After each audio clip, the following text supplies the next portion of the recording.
नमस्कार दोस्तों, आप सभी का स्वागत है एक और इम्पोर्टेंट और प्रैक्टिकल वीडियो में। दोस्तों, आज है तारीख 1/4/2024 और आपका नया फाइनेंशियल ईयर 24-25 स्टार्ट हो चुका है। सबसे पहले आप सभी को नए फाइनेंशियल ईयर की बहुत-बहुत शुभकामनाएं। सेक्शन 43 BH फाइनेंशियल ईयर 23-24 के लिए एप्लीकेबल हो चुका है।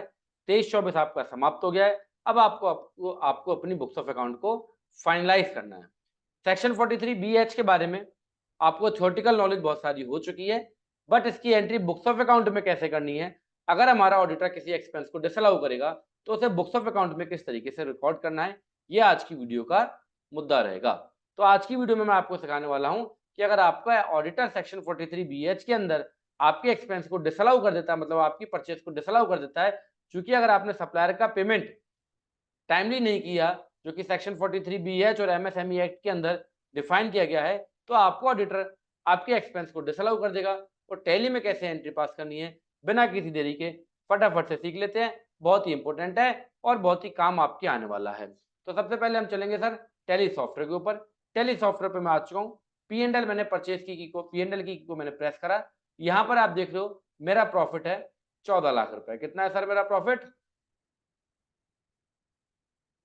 मेरा प्रॉफिट है भैया 14 लाख रुपीस। कितना भैया?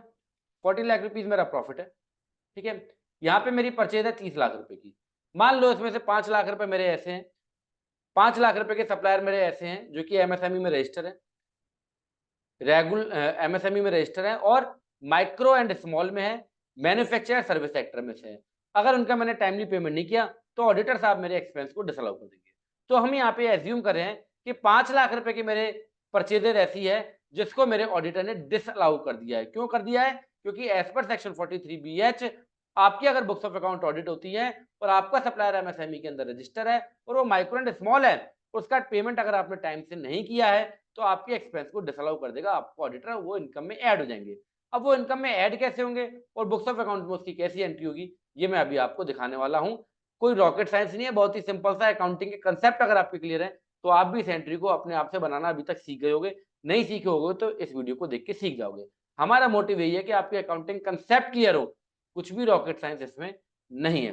तो 30 लाख रुपए की परचेज में से 5 लाख की मेरी परचेज ऐसी है जो कि मेरे ऑडिटर ने डिसअलाउ कर दिया है। तो इसके लिए अब हमें क्या करना पड़ेगा? हमें आना पड़ेगा सर वाउचर की को प्रेस करना पड़ेगा एंड F7 जर्नल की को हमें प्रेस करना पड़ेगा। किसको प्रेस करना पड़ेगा साहब? F7 जर्नल की को। जितने भी एडजस्टमेंट किए जाते हैं वो जर्नल की से ही पास किए जाते हैं, जर्नल के वाउचर से पास किया जाता है। तो 31/3/2024 में हम ये एंट्री पास करेंगे। सर किसको डेबिट करें किसको क्रेडिट करें कुछ समझ में नहीं आ रहा। तो ऑल्ट सी से भैया आप एक लेजा बनाओ। जो आपके एक्सपेंस है वो एक्सपेंस आपको ऑडिटर अलाउ नहीं कर रहा, तो वो आपके एक्सपेंस क्या बन जाएंगे? वो एक्सपेंस बन जाएंगे आपकी एसेट्स। सेम वैसे जैसे कि आप प्रीपेड एक्सपेंस, इंश्योरेंस एक्सपेंस, इनको आप क्या करते हो? उनके कुछ हिस्से को आप उस फाइनेंशियल में क्लेम करते हो और कुछ हिस्से को आप अगले फाइनेंशियल में क्लेम करते हो। तो जिन एक्सपेंस को आप क्लेम नहीं कर पा रहे ड्यू टू सेक्शन 43 BH, तो उन एक्सपेंस को आप क्या कर दोगे? एसेट्स में कन्वर्ट कर दोगे। तो यहाँ पे हम एक लीजर बनाते हैं, एक्सपेंसेस डिसअलाउ। चलो ऐसा करते हैं, expense to be claimed under section 43 BH। Sir ledger का नाम कुछ भी रख लो, लेजर का काम सही होना चाहिए। नाम आपको जो उचित लगता है वो आप रख सकते हो, मैंने को जो उचित लगा वो मैंने रख दिया। तो हमने इसको ले लिया करंट असेट्स के अंदर, कंट्रोल की को हमने प्रेस कर दिया। तो हमारे यहाँ पे एक्सपेंस जो है वो हम क्लेम करेंगे, इसलिए मैंने लिख दिया एक्सपेंस टू बी क्लेम। कितने के? 5 लाख रुपए। और जो मेरे एक्सपेंस डिसअलाउ होकर मेरी इनकम का रूप ले रहे हैं, तो उसके लिए हम एक नया लेजर वो बनाएंगे, एक्सपेंसेस डिसअलाउ एज पर या under section 43 BH under direct income, क्योंकि मेरी परचेज है डायरेक्ट एक्सपेंस का पार्ट है, सो दैट्स व्हाई हमने डायरेक्ट इनकम इसको ले लिया। जीएसटी को आप नॉट एप्लीकेबल कर दोगे, कंट्रोल की को आप प्रेस कर देंगे। तो यहाँ पे देखो 5 लाख रुपए जो मेरे एक्सपेंस एसेट्स बन गए, उसको मैंने एसेट्स ग्रुप ले लिया, और जो मेरे एक्सपेंस डिसअलाउ हो गए उसका मैंने ग्रुप ले लिया direct income. Enter enter enter की को हमने यहाँ पे प्रेस कर दिया। अब हम चलते हैं P&L में और आप जादू देखने वाले हो। अभी मेरा प्रॉफिट कितना था सर? 14 लाख रुपए। अब मेरा प्रॉफिट कितना हो गया साहब? 5 लाख रुपए की मेरी क्या हुआ? वो एक्सपेंस जो डिसअलाउ हुआ था वो क्या होगा? इनकम होगा। मैं आपको दोनों फाइनेंशियल में एंट्री पास करके दिखाने वाला हूं सर ये एंट्री हमने पास क्योंकि हम परचेज को चेंज कर देते। अरे मेरे भाई, परचेज को आप कुछ नहीं कर सकते क्योंकि आपने इसी फाइनेंशियल में जीएसटी को क्लेम कर दिया, इसी फाइनेंशियल में आपका स्टॉक इन हो गया, इसी फाइनेंशियल में आपने स्टॉक को आउट कर दिया। तो परचेज के लेजर को, क्रेडिटर के लेजर को भूल के भी मत छू लेना। ये आप एडजस्टमेंट कर रहे हो। एडजस्टमेंट किस चीज का कर रहे हो कि आपके एक्सपेंस डिसअलाउ हो गए।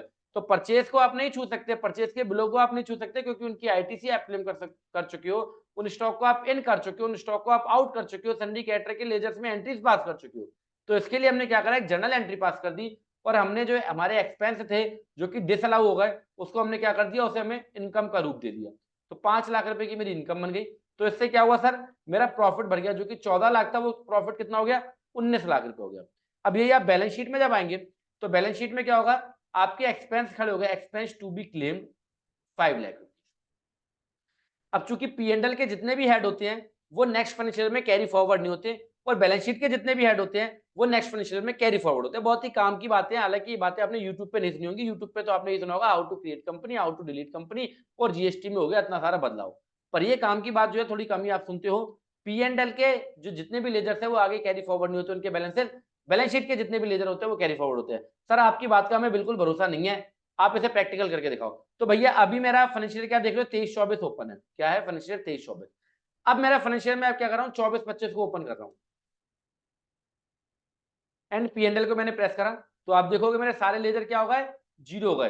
सारे लेजर मेरे क्या हो गए, जीरो हो गए। ठीक है, यही अगर मैं बैलेंस शीट में जाऊंगा तो इनमें मेरा सभी में ओपनिंग बैलेंस चढ़ गया। ठीक है, तो अब हुआ क्या कि फाइनेंशियल 23-24 में मैंने अपना प्रॉफिट बढ़ा लिया क्योंकि वो मैंने एक्सपेंस का पेमेंट नहीं किया था।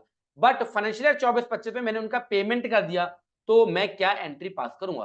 तो पेमेंट की एंट्री जो आप पास करते हो उस कंडीशन में तो आप क्रेडिटर को डेबिट करोगे और बैंक को क्रेडिट करोगे, वो तो एंट्री आपको एज इट इज ही पास करनी है। बट जो हमने एडजस्टमेंट करा था जिसके कारण मेरी असेट्स खड़ी हो गई यहाँ पे 5 लाख रुपए की, मैं आपको फाइनेंशियल 24-25 दिखा रहा हूँ सर। ये फाइनेंशियल कौन सा है, 24-25 में मैं आपको दिखा रहा हूँ कि मेरे बैलेंसेस कैरी फॉरवर्ड हुए। तो 5 लाख रुपए ये जो है मेरे यहाँ पे असेट्स खड़ी हुई है। अब मैं क्या करूंगा सर, वाउचर की को प्रेस करूंगा, F7 की को प्रेस करूंगा, और मान लो मैं 31/3/2025 में अपनी बैलेंस शीट को जब फाइनल कर रहा हूं तो जो मैंने एक्सपेंसेस जो मेरे डिसअलाउ हुए थे 23-24 के अंदर, उन एक्सपेंसेस को मैं क्लेम कर रहा हूं चूंकि मैंने उनका पेमेंट कर दिया। तो सेक्शन 43BH क्या कहता है, सेक्शन 43BH कहता है कि जब आप उसका पेमेंट कर दोगे तो उन एक्सपेंसेस को है। तो वाउचर की प्रेस करेंगे, F7 31/3/2025 पे एंट्री पास कर रहा हूं और ऑल्ट सी से एक लेजर क्रिएट करूंगा, expenses allowed under section 43BH। Under direct expense ले लो या इनडायरेक्ट एक्सपेंस ले लो, जो आपकी मर्जी है, दोनों कंडीशन में आपका प्रॉफिट कम ही होता है। ठीक है, तो ये मैंने 5 लाख रुपए ये एंट्री पास कर दी था फाइनेंशियल ईयर 23-24 के अंदर। फाइनेंशियल ईयर 23-24 के अंदर हमने अपनी इनकम को बढ़ाया था क्योंकि हमने उनका पेमेंट नहीं किया था। फाइनेंशियल ईयर 24-25 के अंदर हम अपनी इनकम को कम कर रहे हैं क्योंकि हमने 43BH में जो हमारे एक्सपेंसेस डिसअलाउ हुए थे उनका हमने पेमेंट कर दिया, कितने का, 5 लाख का। तो पेमेंट की एंट्री आप पेमेंट वाउचर से पास करोगे, संडी कैटर को डेबिट करोगे, जो भी आपका सप्लायर था बैंक को क्रेडिट करोगे। ये एंट्री हम जनरल की एडजस्टमेंट की पास कर रहे हैं। ठीक है, क्रेडिट करेंगे किसको, एक्सपेंस टू बी क्लेम्ड वाले लेजर को 5 लाख रुपए। Enter enter enter. इससे हुआ क्या, बैलेंस शीट में आते हैं तो मेरा एक्सपेंस टू बी क्लेम्ड जो लेजर था वो क्या हो गया सर, जीरो हो गया। पी&एल में आते हैं तो आप देखोगे मैंने 5 लाख रुपए के खर्चे जो हैं वो क्लेम कर लिए। तो इससे क्या होगा, जो 23-24 में मेरा प्रॉफिट बढ़ा था वो फाइनेंशियल 24-25 के अंदर मेरा प्रॉफिट कम हो जाएगा। अभी आप देख रहे हो मैंने नेट लॉस आ गया 5 लाख रुपए का, क्योंकि अभी मैंने 24-25 में कोई एंट्री पास नहीं की है। आई होप ये वीडियो आपकी बहुत मदद करेगा। तो मैं पूरी वीडियो को दोबारा से समाप्त कर देता हूँ। पूरी वीडियो को दोबारा से मैं आपको ब्रीफ में बताता हूँ। हमने बेसिकली करा क्या कि एज पर सेक्शन 43BH जो आपके एक्सपेंस डिसअलाउ हो जाएंगे उनकी आपको एंट्री क्या पास करनी है, उसकी एंट्री के लिए आपको क्या करना है, जो एक्सपेंस आपके डिसअलाउ हो रहे हैं उन्हें इनकम में कन्वर्ट करना है। तो expense disallow under section 43BH के नाम से एक लेजर क्रिएट करोगे। मैं साथ में टैली भी आपको दिखाता चलता हूं। पहले मैं 23-24 खोल लेता हूं जिससे कि कोई कंफ्यूजन ना रहे आपको और आप अच्छे से समझ जाएं एक बार दोबारा से। तो देखो पी&एल में हम आए, यहाँ पे मेरे को अपना प्रॉफिट बढ़ाना था तो मैंने क्या करा, एक लेजर क्रिएट करा, expense disallow under section 43BH, इसका ग्रुप रखा इनकम और 5 लाख रुपए यहाँ दिखा दिए। और इसकी एंट्री मैंने क्या पास करी sir, expense disallow under section 43BH को हमने करा क्रेडिट, और expense to be allowed under assets under current assets इसको हमने क्या कर दिया डेबिट। तो इससे क्या हुआ, मेरी 5 लाख रुपए का प्रॉफिट बढ़ गया और मेरा प्रॉफिट हो गया 19 लाख रुपए। ठीक है, और नेक्स्ट फाइनेंशियल में जब हम एंटर करेंगे तो हम क्या करेंगे कि एक्सपेंस को बढ़ाएंगे। तो इसके लिए हमने एक नया लेजर क्रिएट कर दिया, expense allowed under section 43BH, 5 lakh रुपए से डेबिट कर दिया वो क्रेडिट किसको कर दिया, जो हमारी एसेट्स खड़ी हुई थी उसको हमने कर दिया क्रेडिट। तो उससे क्या हुआ, हमारी एसेट्स जीरो हो गई और आपका काम हो गया डन। आई होप वीडियो में बहुत आनंद आया होगा। इसी तरीके की प्रैक्टिकल वीडियो देखने के लिए चैनल पे बनी रहिएगा और अपना प्यार देते रहिएगा। आगे आपको आने वाले समय में बहुत ही बढ़िया वीडियो और बहुत ही प्रैक्टिकल वीडियोस आपको मिलने वाली है। ये वीडियो देखने के लिए आपका दिल से धन्यवाद। कोई कंफ्यूजन हो इस वीडियो के कमेंट बॉक्स में कमेंट कर देना। सो आप सभी का धन्यवाद। Thank you very much.